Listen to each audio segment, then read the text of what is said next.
మన సమస్యలు తీర్చడం లేదు. ఎన్నో సమస్యలను నిర్లక్ష్యం చేస్తున్నారు. జైరాబాద్ ఇప్పటికీ కూడా చాలా వెనుకబడి ఉంది. ఎందుకు అంటే ఏ లీడర్ కూడా ఏ సమస్యను పట్టించుకుంటలేడు. మనం ఎన్నిసార్లు మొరపెట్టుకున్నా కాగితాలకే పరిమితం అవుతుంది, కానీ ఎవరు ఏ పరిష్కారం చూపట్లేదు.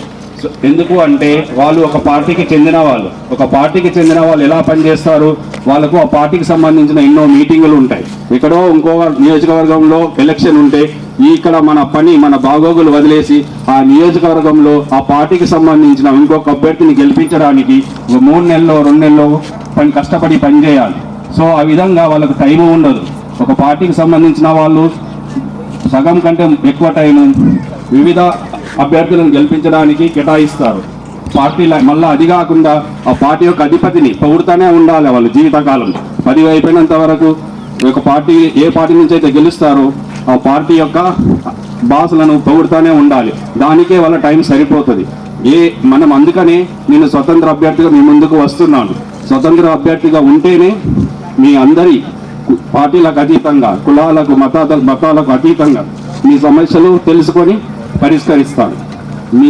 దీనికోసం ఇది నా తొలి ప్రయత్నం. దీంట్లో మళ్ళీ వస్తాను మీ ఊరికి. నాకు మీ మద్దతు కావాలి, మీ ప్రేమ కావాలి. ధన్యవాదాలు.